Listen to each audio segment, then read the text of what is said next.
Bonjour, je suis Charlotte Apieto, la fondatrice de Postadem et aujourd'hui je réponds à la question comment gérer l'équilibre entre la vie personnelle et la vie professionnelle. Alors cette réponse elle va s'adresser aussi bien aux personnes qui sont salariées en poste que aux entrepreneurs, aux indépendants.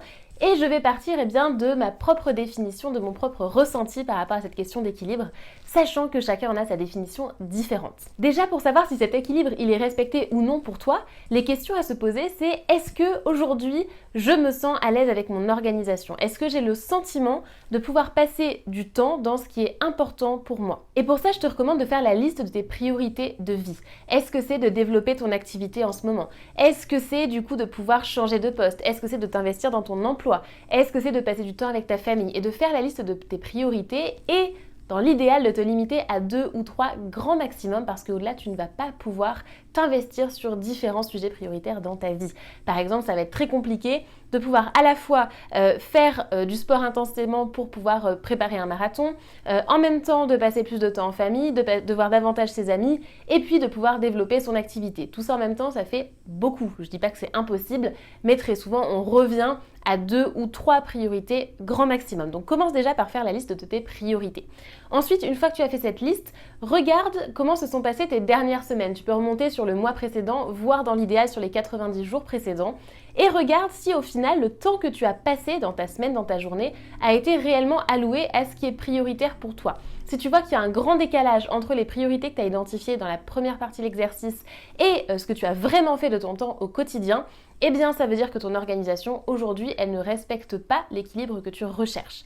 Alors dans vie pro et dans vie perso, on met un petit peu ce qu'on veut, c'est-à-dire que la vie personnelle ça peut être la famille, les amis, ça peut être aussi tous les loisirs, les hobbies, les activités. Dans la vie pro on a tendance à mettre l'emploi, mais c'est vrai que par exemple quand on est entrepreneur, indépendant, les deux peuvent se mélanger un petit peu, donc c'est vraiment à toi de définir ce que tu mets dans des cases et quelles cases tu veux mettre en priorité dans ta vie.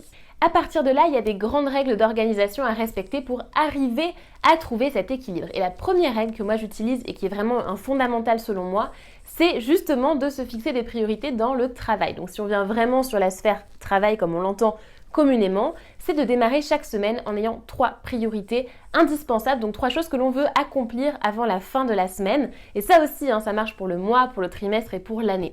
Et du coup, ces priorités, on va pouvoir les caler dans notre agenda, c'est ce qu'on appelle le time boxing, donc le fait de prévoir un temps là-dessus.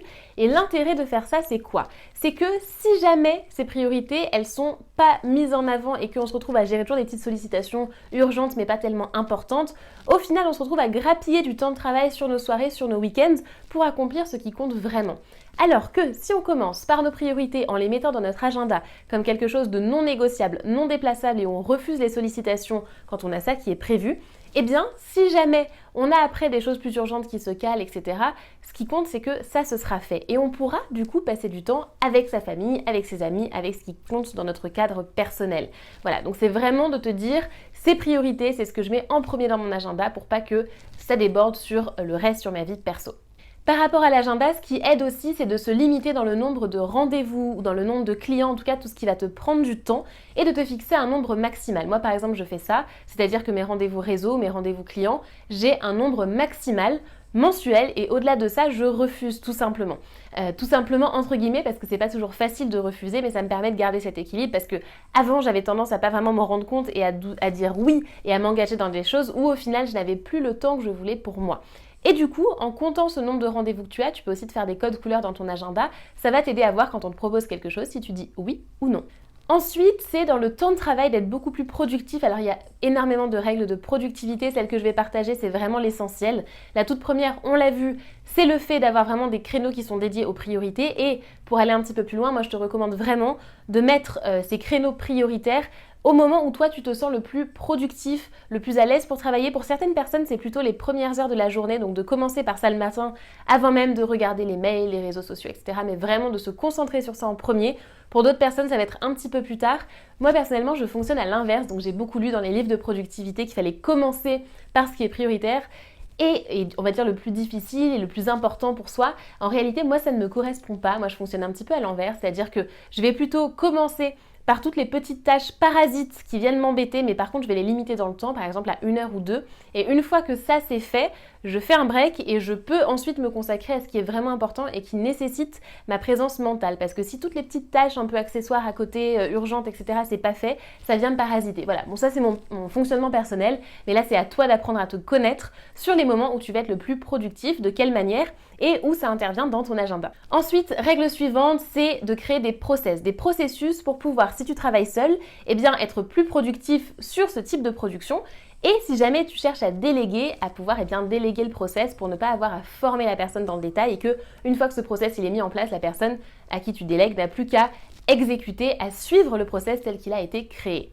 Ça fonctionne qu'on soit salarié ou qu'on soit entrepreneur. Quand on est entrepreneur, on dépend encore plus de son temps, donc c'est vrai que c'est particulièrement important et puis on a surtout le choix de déléguer ou non. Mais quand on est salarié en poste, ça marche aussi, c'est-à-dire que n'importe quel processus de travail, il peut être revu, même si toute l'équipe ne le revoit pas, même si c'est pas quelque chose qui est validé par la direction, le fait de le faire pour soi et d'avoir en permanence un recul sur la manière dont on travaille, ça aide beaucoup.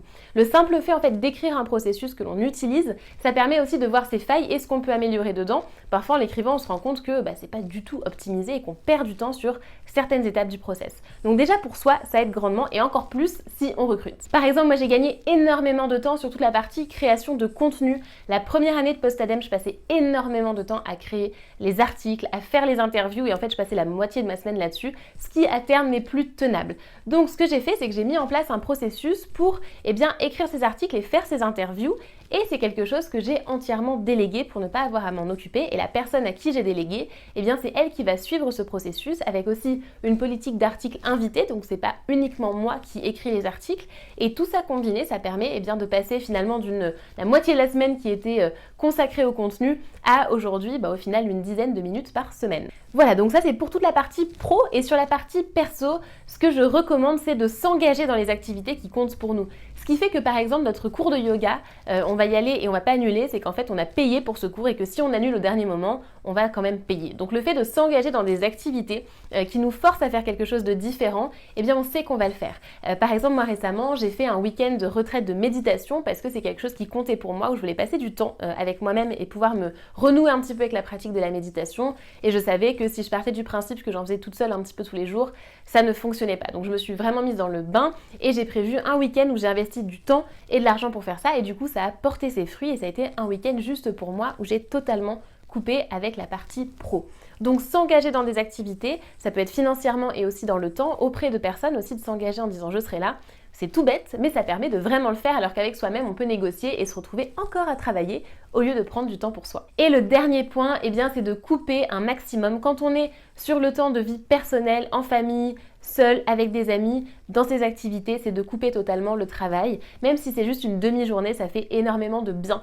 Donc c'est le principe aussi de la digital detox, quand on se coupe aussi des notifications, du téléphone, etc. Et le tout premier pas, si on prend la stratégie des petits pas pour ça, c'est par exemple de couper les notifications de son téléphone, de supprimer tout ce qui est notifications WhatsApp, Messenger, Facebook, texto, etc. De garder, moi je sais que ma petite astuce, c'est que la seule chose qui sonne sur mon téléphone, c'est si on m'appelle. Comme ça, s'il y a une urgence, un besoin particulier, on va m'appeler. Mais pour tout le reste, en fait, par exemple, les notifications Messenger, je n'ai pas du tout ça qui s'affiche sur mon écran et ça me change la vie.